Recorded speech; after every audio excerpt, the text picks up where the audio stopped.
Hi friends, last క్లాస్లో integer వేరియబుల్స్ని declare చేసి అందులోకి వాల్యూస్ని అసైన్ చేసి వాటిని ఎలా ప్రింట్ చేయాలో తెలుసుకున్నారు కదా. ఈరోజు మన క్లాసులో ఫ్లోటింగ్ పాయింట్ వేరియబుల్స్ని డిక్లేర్ చేసి అందులోకి వాల్యూస్ని అసైన్ చేసి ఎలా ప్రింట్ చేయాలో తెలుసుకుందాం. చూడండి, ఈరోజు మన ప్రోగ్రామ్ చూడండి. Write a program to assign to float values and print them. మరి అసైనింగ్ అంటే లాస్ట్ ప్రోగ్రాంలోనే చెప్పాను మీకు. అసైనింగ్ అంటే వేరియబుల్లోకి వాల్యూని పంపటం. ఓకేనా? మరి ఇక్కడ ఎన్ని వేరియబుల్స్ కావాలి? 2 వేరియబుల్స్ కావాలా? ఏ వేరియబుల్స్ కావాలి?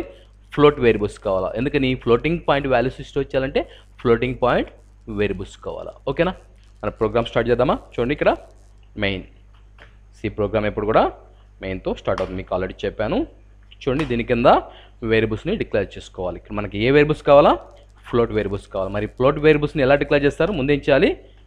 ఫ్లోట్ అని చెప్పేసి రాయాలి. ఫ్లోట్ అనేది ఒక డేటా టైప్. ఫ్లోట్ ఇచ్చి స్పేస్ ఇచ్చి ముందు వేరియబుల్స్ రాద్దామా?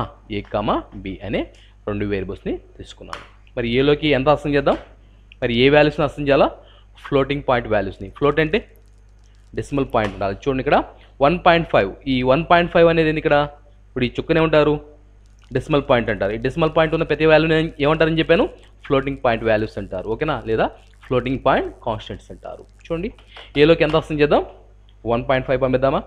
మరి బీలోకి 2.5 పంపిస్తున్నాను. ఓకేనా? మరి వీటిని ప్రింట్ చేద్దామా? సెలారెసియా ప్రింట్ ఎఫ్. ఓకే, మరి ప్రింట్ ఎఫ్ ద్వారా వేరియబుల్లోని వాల్యూస్ని ప్రింట్ చేయాలంటే ఏం చేయాలి? డబుల్ కొటేషన్స్లో ఏమి ఇవ్వాలి? ఫార్మాట్ స్పెసిఫైర్స్ ఇవ్వాలి. మరి డబుల్ కోట్స్ బయట ఏమి ఇవ్వాలి? వేరియబుల్స్ ఇవ్వాలి. మరి డబుల్ కోట్స్ లోపల ఏమి ఇద్దాం? Format specifiers. ఇప్పుడు ఒక ఇంటిజర్ని ప్రింట్ చేయాలంటే what is the format specifier? %d కదా. అదే ఫ్లోట్ని ప్రింట్ చేయాలంటే %f. చూడండి, ఇక్కడ /n %f.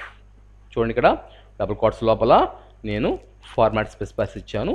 డబుల్ కోట్స్ బయట కామా పెట్టేసి ఏ కామా బి అని చెప్పి ఇస్తున్నాను. చూద్దామా? సేవ్ ప్రోగ్రామ్ని సేవ్ చేద్దామా?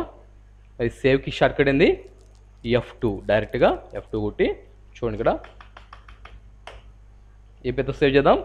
F6 అనే పేరుతో సేవ్ చేద్దామా? మరి దీన్ని కంపైల్ చేద్దామా? కంపైల్ చేయాలంటే Alt F9. ఓకేనా? ఎర్రర్స్ ఏమైనా ఉన్నాయా? లేవు కదా. మరి ఎగ్జిక్యూట్ చేద్దామా? Control F9. చూడండి, ఇక్కడ చూస్తే కదా, లాస్ట్ ప్రోగ్రాంలో ఇంటిజర్ వాల్యూస్ని అసైన్ చేసి ప్రింట్ చేశారు. ఈ ప్రోగ్రామ్ ద్వారా చూడండి, ఇక్కడ ఫ్లోటింగ్ పాయింట్ వేరియబుల్స్ని డిక్లేర్ చేసి అందులోకి వాల్యూస్ని అసైన్ చేసి మరి వాటిని ప్రింట్ చేసాం కదా. ఓకేనా? నెక్స్ట్ ప్రోగ్రాంలో ఒక ఇంటిజర్ని, ఒక ఫ్లోట్ని, ఒక క్యారెక్టర్ని అసైన్ చేసి ఎలా ప్రింట్ చేయాలో తెలుసుకున్నాం ఫ్రెండ్స్. ఈ వీడియో మీకు కానీ నచ్చితే మన ఛానల్ని తప్పకుండా సబ్స్క్రైబ్ చేస్తారని చెప్పేసి నేను ఆశిస్తున్నాను. Okay friends, bye.